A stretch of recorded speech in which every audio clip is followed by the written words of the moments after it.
to those who are joining us out in virtual lands. And thank you for joining us today. We're going to do a workshop today on prepping for your finals. Um, Prepping for your finals actually starts on day one of class. So hopefully you've done some things to help your pre-prep work as you get ready to embark on these finals, trying to finish the semester strong in this last home stretch. So we'll go ahead and get started. Now, I didn't want to load you down with a whole bunch of tips, so I've basically narrowed it down to just a few. So I'm going to share my screen with you, and we'll go ahead and get started. So of course, you can't spell success without the SU. I love that, and that's a gorgeous picture. But let's go ahead and get started. Um, So today we're going to talk about prepping for finals. My name is Sydney Matthews. I'll be facilitating this session today. I am the coordinator for the Student Success Center located here on the Opelika campus of Southern Union. Now, although we're open, we have a physical center on the Opelika campus. Our services are available to students that are on all campuses. All right, so let's go ahead and dive right into prepping for finals. So I've narrowed it down to 6 tips, which I'm going to talk about today. So number one, no all-nighters. We'll talk about getting organized, asking questions, studying smarter and not harder, knowing what you know, and also taking care of yourself. And then I've even added a bonus on the end. So all-nighters. All-nighters are never good, just like marathon study sessions. Marathon study sessions don't work because you remember what you started on, what you started studying in the beginning of your study time, and you remember what you studied at the end of your study time. But things in the middle tend to get all messed up and confused and jumbled once you've been studying it for 4 or 5 hours. And same thing with an all-nighter.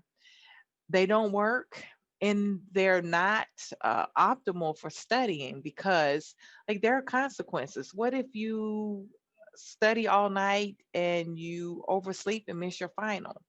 Or what if you go to class after staying up all night and you don't remember what you thought you would remember sitting up studying all night? Your mind draws a blank, or even what if you're staring at the paper and then the paper starts staring at you because you have fallen asleep and off daydreaming because your brain needs rest. So it's best to start early when you study and space it out. So don't try to study all night. Break that studying up into days prior to your exam. So let me ask you, have you ever done an all-nighter studying for an exam? You can go ahead and unmute yourself. Have you tried to do an all-nighter before? Yes. And how well did that work out for you? Mm, not good. Not good. Because what happened when you went in to take your test? I could only remember like certain stuff. Hmm. So that's not something that you should do. So have you tried that all-nighter technique again? Yeah. Oh, so much to learn. Now, and also let me say some of these things that I'm going to talk about today may be some things that you're doing already. And so I just encourage you to have an open mind. So you see that you've tried the all-nighter and it has not worked out for you. So I would suggest that you probably just take that out of your toolbox of studying and start early on your studying and space that study time out versus trying to do all of it overnight. Okay. All right, now let's talk about getting organized. And when you get organized to study, to prepare to study, you need to get your resources together. So, what resources am I talking about? Let me ask you a question. And yes, this is will be interactive. When you study, when you sit down to study, what materials do you gather to study? Like my notebook and pens and pencils and stuff. Okay, notes and pens and pencils. So for your upcoming exam, that's definitely something that you definitely need to have your notes. And that was one resource that I was going to talk about. But you have other resources that are that you probably could use as well. If your instructor has provided a study guide, that's definitely something that you want to use while you're studying. And you're already using your notes and any notes from lectures, but also, if you have any old tests or any old quizzes, those are excellent places or excellent resources for you to use as well as you're studying, especially if you have a comprehensive exam, which covers the whole semester. So you want to use those, any handouts that you've received from classes, those are your resources. You want to have those in front of you and accessible. So when you do sit down to study, you'll have everything in front of you. You also want to look at creating a study schedule. And if you schedule your study time and stick to your study time, you'll have a better chance of being organized and getting everything done that you need to get done. You can use a calendar or, I mean, things you can print off the internet, a schedule, and schedule in your study time. If you have to study Tuesday and Thursday from 2 to 4 for your history, or Monday, Wednesday, Friday, just depending on your schedule and things that you have to do outside of school, because most people are not just in school. A lot of people are working and taking care of families. And so you have to try to incorporate your study schedule around those other things. So when you have to do those other things, it won't feel like you're infringing on your study time. So create a study schedule for yourself to stay organized, to make sure that you get your studying in and stick to that schedule. Prioritize your study. Don't try to multitask while you're studying. Find a quiet place to study in your house, or if it's not in your house, if it's at the library, go to the library. If it is at Starbucks, somewhere quiet where you can study, a quiet place in your home where you can study, not where you have a lot of distractions, dogs barking, kids playing, you trying to keep the children. And I mean, if you have children at home, you know, maybe you can get your support system to babysit for you for a little while, so at least you'll have some quiet distraction, reduced time to study. So I don't know if you have any children. I have a house full of kids at home. Well, when I went to grad school, I had a house full of kids. I had 4 children at home, and it is hard to study. So I had to find my study time when I put everybody to bed. So prioritize your study and create your study space. Have everything that you need. If you get distracted by things outside the window, don't study by the window. Don't study with the TV on. The radio can be a distraction to you. You know, your favorite song comes on the radio, and you just have to get up and do whatever. Create your study space that is distraction reduced, that has all of your everything that you need. That's all important as you're preparing for finals, and not just finals, for any test that you're taking. Get organized.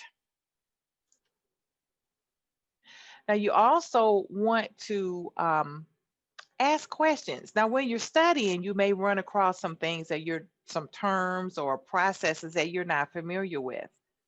Ask your instructor to clarify what's unclear. Send your instructor an email. I know we're all at home right now doing virtual. Well, some of us, I'm still at work, as you can see, but don't hesitate to reach out to your instructor to get things clarified. Don't go into the test confused about something that you could have gotten clarity on prior to the test. Don't wait until you walk in to sit down and take the test to want to ask a question. Then it's too late. If you're struggling with math or a problem in math, or working on a speech or some type of writing assignment, come in and see one of the tutors in the Success Center, or have a meeting with them virtually. If you have to meet, if you have a question at 9 o'clock, if you're doing your homework at 9, of course, we're not here then, but you do have tutor.com that is available through your Canvas. Have you heard of tutor.com? Oh, yes, ma'am. Have you used it before for anything? No, ma'am. You haven't? Well, it is a free resource. They have tutors in history, chemistry, physics, math. I mean, foreign language, you name it. And it's 24/7. So you can find help at any time. And it's just very quick and easy. You can answer, you can ask a specific question, and one of the tutors can come on and provide some assistance for you. So, and they can answer an individual question that you may have, or if you have trouble understanding a particular process or a concept in your biology or anatomy class, they can walk you through that as well. So it is a great resource for our students, invaluable resource that we have for our students, especially now while we are virtually learning. So I definitely encourage you to check that out. And if you, while you're studying, if you have a question, ask your instructor for some clarity on that. All right. So also, um, let's get into some studying smarter and not harder. Have you heard that before? Yes. And what do you, and what is your interpretation of that? Um, make it easier for yourself. Make it easier for yourself, and not, it doesn't mean that you have to study for hours and hours and hours, but when you study smarter, you're making it easier for yourself in a shorter amount of time. So you want to decide how much studying is needed now per class. So if you are taking, if you are in a class where you know you struggle, you have a hard time, that is going to require more time of studying. So when you're doing your study schedule, that's something that you take into consideration. If you're taking a class that you just really enjoy and things just come easy for you in that class, it may not require as much studying as that other class. So when you are thinking about studying, and then other things that you may want to consider is how you're doing in that particular class. So if you are doing well in a class versus if you are on the verge and you just have to pass this final to get a passing grade in that class, then you prioritize on how much time you need to study per subject in that way as well. So I would also encourage you to try what is considered an intense study session. And this was adopted from the LSU Center of Academic Success, something that they used with their students there. And it was actually created by a chemistry instructor from that school as well. But an intense study session, and this would help as you're studying for your finals, these involve sessions that take 45 or 50 minutes up to an hour of studying. So this is what's going to help you up to study up into your final so that you won't have to do all night study sessions. So when you're studying, you want to set a goal for your study session. So for example, you have you said you have a history final coming up. Yes, ma'am. What are your what are you for this final, what is going to be covered in this final? Just an overview, like is it the World War One and World War Two, or is it a certain time frame? It's like after World War II. So y'all gonna talk about stuff after World War Two. So let's say you sit down and you want to study for your final. So you know that you are studying things after World War Two. So let's say you want to focus this study session on a particular period after World War Two. Give me a period that y'all are studying. The 1960s. The 1960s. And what else? Um, Maybe like the 1950s. The 1950s and the 1960s. Okay.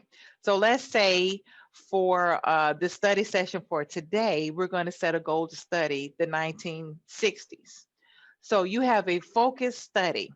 Now, you pick what you want to study. You set your goal. I want to learn about things that happened in the 1960s as it relates to after the World War.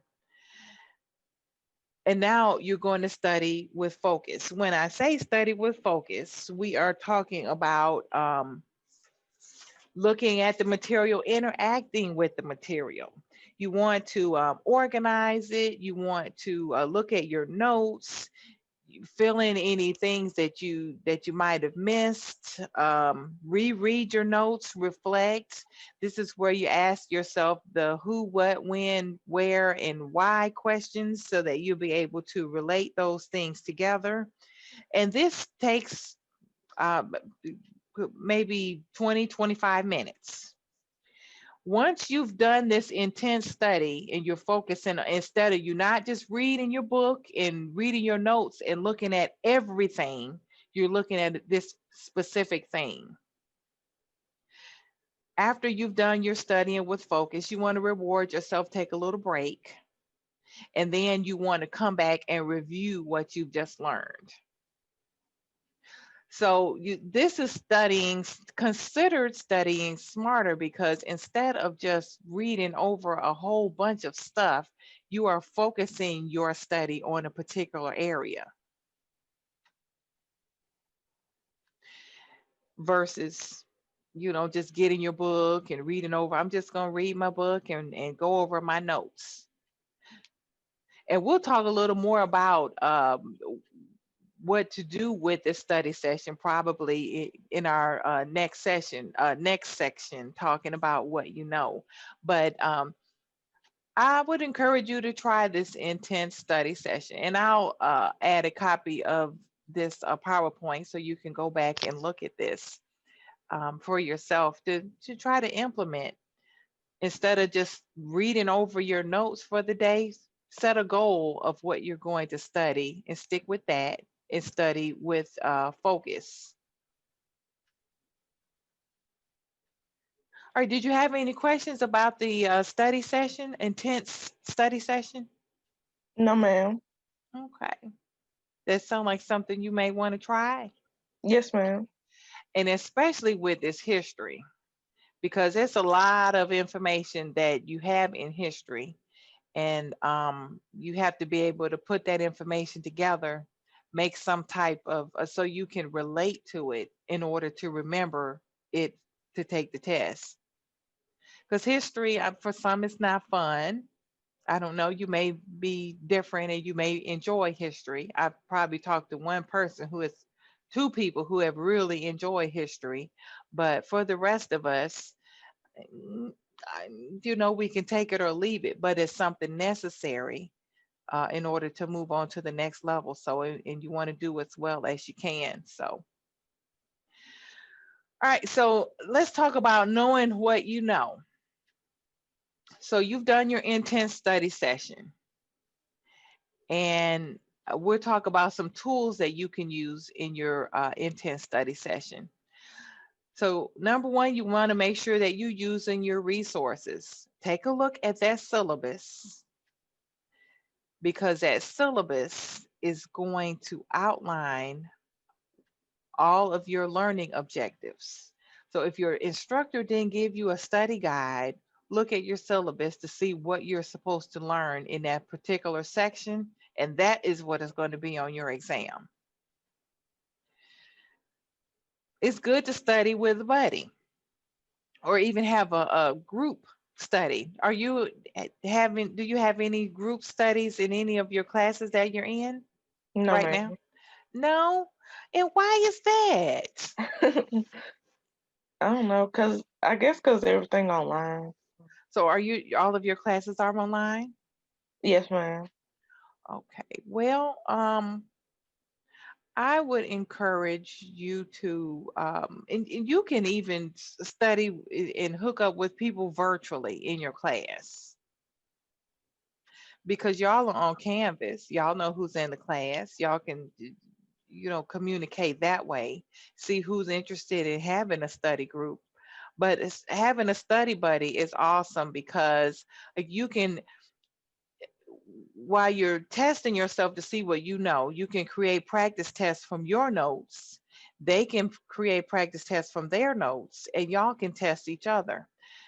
Also, with the study buddy, they may be able to explain concepts that might have been a little confusing to you, or and vice versa. You may be able to explain concepts to your study buddy that may have been a little confusing for them as well. So if you can't find yourself a partner to study, put the word out on your in Canvas in your group communications and see who wants to form a study group. Just because we're virtual right now, that doesn't mean that everybody has to be disconnected. We can connect. Like over the holidays, my family and we connected over Zoom, because we couldn't meet together with each other physically, but that was one way that we were able to come together. And some of your classes, I don't know if any of your classes you're taking now does Zoom meetings, or are you just doing online classes? Math is still doing Zoom. Math is still doing Zoom. Yes, ma'am. Well, that's always fun. Yay, math. And also now, when we talk about studying and rereading things, math and science also comes into play, because you need to practice. Just like you would study for your history, you need to practice those math problems, practice those math problems without seeing a solution first, to get your steps together. If you have confusion about something that you're doing in math, before your math test, reach out to that instructor or to one of the tutors. So just because we're talking about reading and organizing thoughts, that applies to math and the sciences as well. And as I was saying, working with a buddy or a partner is definitely a plus, a win-win for the both of you if you're able to help one another, because college is not meant to be done by alone. We're here and you had around a bunch of students. High school, you do a lot of stuff by yourself, but college, I mean, everybody is here trying to move on to their career, and people can help each other. Then if you can, if you're in a position, then you should, and work together with other people. Now, also knowing what you know, you need to know what works best for you. And when I say that, I mean your learning style. How do you learn best? What do you think your learning style is? What are the different types? Because the only one I know of is visual. You can be a visual learner. There's auditory, where you learn better by hearing, and then there's kinesthetic, that you're more of a hands-on person. Oh, And you can hands be on. one or the other, or you can be a combination, or it could depend on the subject. I think I'm more hands on. You think you're more, you got to touch it, feel it, and do it. Hmm. So if that is something that works best for you when you're studying, let's say when you're studying math, Hmm. if that's what works best for you, then you get the problem, work that problem out. And if you, before you look at the solution, don't look at the solution. Try to get to the solution, to your own solution before looking at the answer to see if you got it right. That way you're practicing and working on those skills. Um, when you are doing history, you can use different tools, which I'm going to talk about here. You have a lot of online resources that you can have, that you can use. For example, Quizlet. Have you heard of Quizlet? Yes. Do you use Quizlet? Yeah. Quizlet is wonderful. Quizlet is great for high school and great in college because you can go in and put in your vocabulary terms. You can create tests for yourself.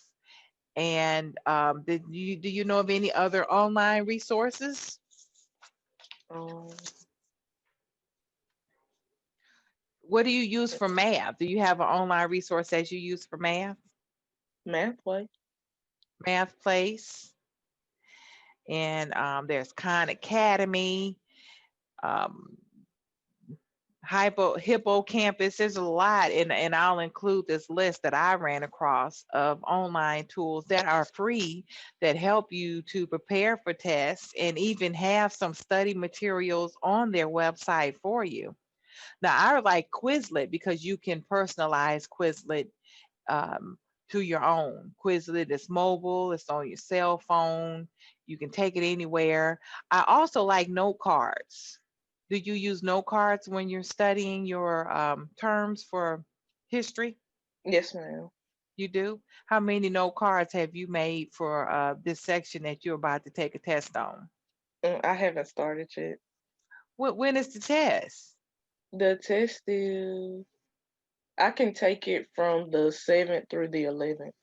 Okay, so you have time to create your note cards. And I'm glad that you came today. So because you have plenty of time to start preparing for your test. What kind of information do you put on your note cards?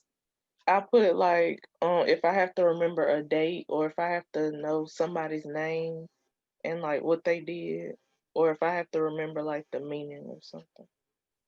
So you put something on one side and something on the other. Yes, ma'am.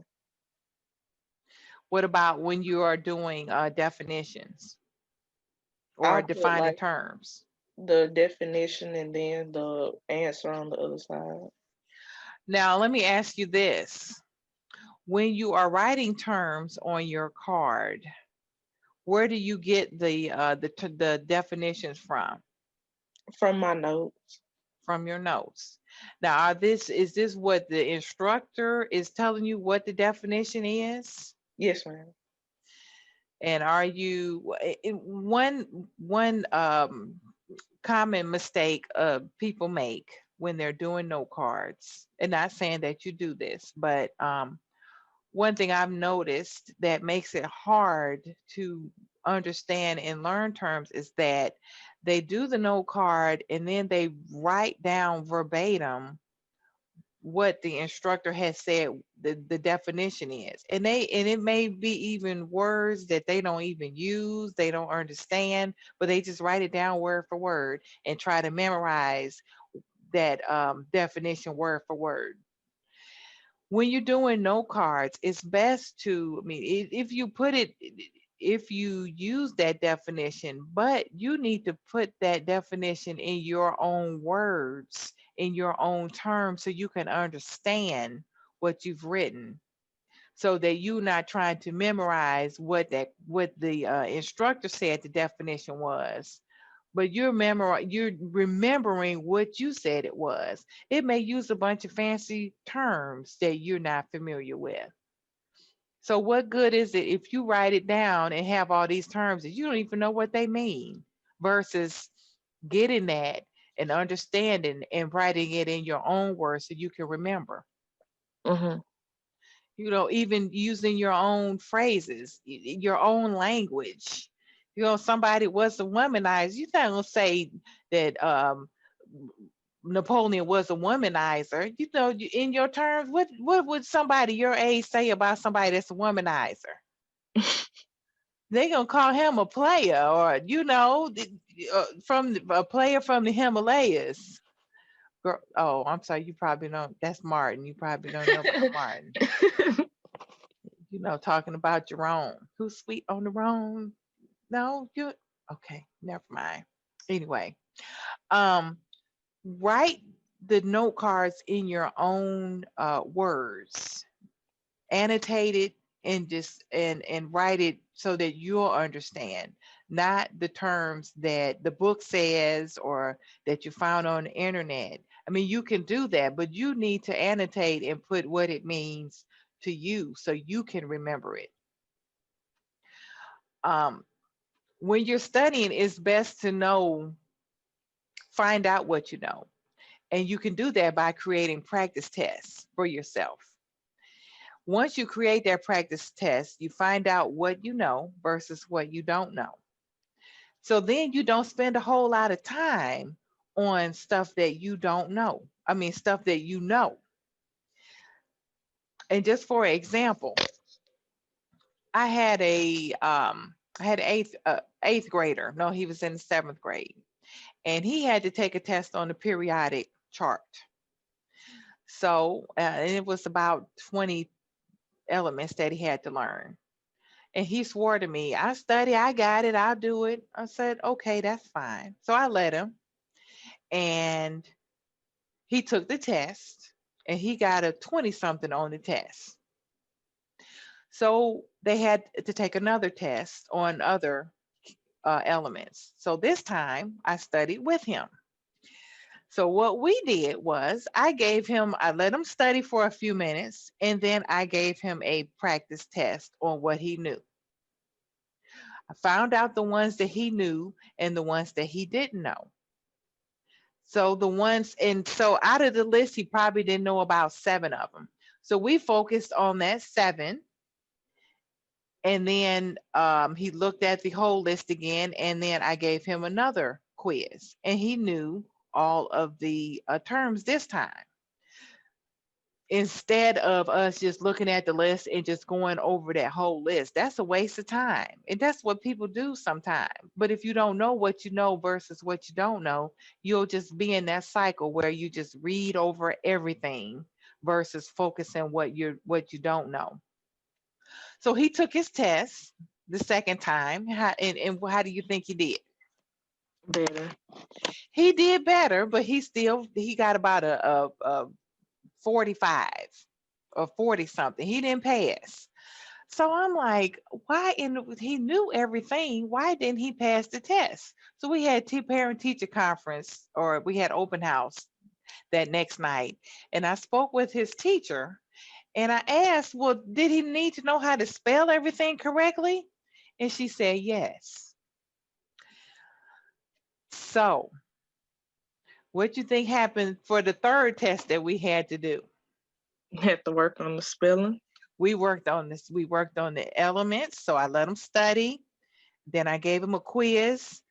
There was about 6 of them that he just could not memorize. So we played we figured out some memory technique. We used some memory techniques and some for him to remember those terms.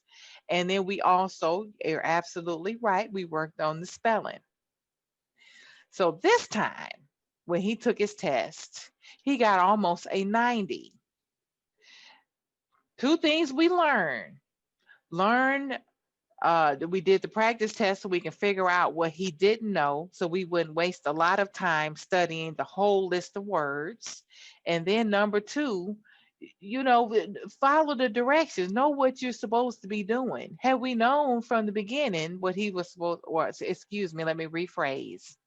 Had I known from the beginning what he was supposed to be doing, then we would have done that in the first place. We would have studied the spelling and everything. So make sure that you don't waste time. It's called studying smarter when you don't waste time on stuff that you already know.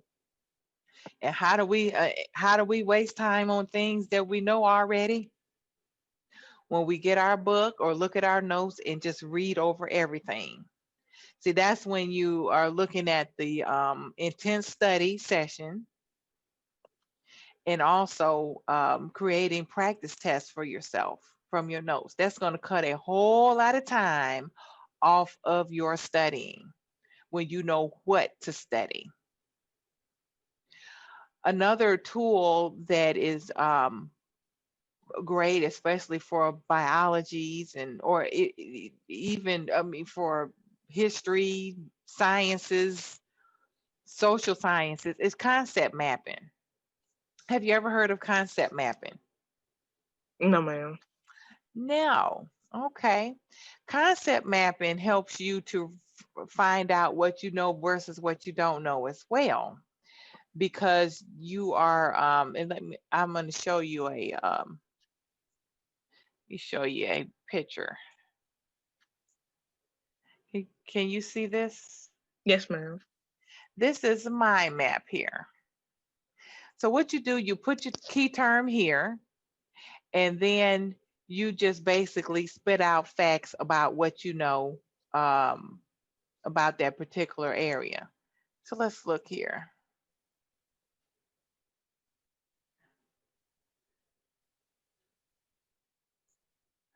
So let's say you want to talk about the 1960s.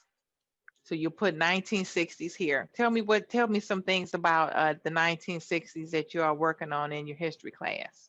The Cold War. The Cold in 1960? Mhm. Okay. So what about the Cold War? Um, I don't know. See, and okay, so we just learned, we just figured out that for that Cold War, you don't know, you're not familiar, you couldn't regurgitate that information about the Cold War. So, for example, when you want to do some focused studying, you'll sit down, you say, I want to learn about the Cold War today. So you can concept map, you write Cold War here, Okay. and then you spit out facts that you know about the Cold War, like where did it take place? Who was involved? When did it take place? You know, why did it happen? Those are things that you fill in these little bubbles around here. Now you don't have to go and download, so you can draw this. And I do this all the time for students and help students to figure out how to concept map. So, and that's a real live example on how you can use that and how you can figure out what you need to really study and focus on. Reteaching is also a great tool as well. You can, if you had a partner, you can do that with your partner. But if you don't have a partner, you have kids at home, pets, plants. No, ma'am. You don't have any pets at home? No, ma'am. Any plants? Any children, stuffed animals, a pet rock? You can teach anything. You can, if you have a pet rock, go get you for a rock from outside and bring it in the house and name him Herbert. And you can teach Herbert um, about the Cold War, because writing that down, see, this is part of your hands-on. You're writing this info, you're remembering, you're writing this information down, and you're teaching it to Herbert so that Herbert will know about the Cold War. Now, Herbert may not do much with that information, but you know, you just never know. Herbert knows now. When I was in school and I had 4 kids at home when I was in grad school, and I thought I was just going to have a nervous breakdown. It was a lot. and I studied at night when they were sleeping. And at the time, my baby was 6 months old. So my baby learned a lot about management and business law. She learned a lot. Now, what she can do with that information now, probably not much, but it gave me an opportunity to use what was best for me. And that was talking it out and teaching, Mhm. sharing the information with her. So that's a great way to learn and make sure that you have that information and that you're comfortable with it, because you're not going to get in front of others and teach them anything without having that knowledge yourself. Am I Mhm. right? Because you don't want to get up there and look bad. I most certainly do not and did not. So my daughter learned a lot. Well, let me say I taught her a lot. I don't know how much she learned, but I know I taught her a lot. All right. So last but not least, we want to talk about taking care of you. Now, finals can be stressful, but don't forget about yourself. You want to eat, think about some brain food, some protein, some nuts, some grains. You want to keep yourself hydrated. You want to get your rest. Get rest. Studying it all night long is not going to help you get your rest, but you want to take care of yourself because it's stressful enough.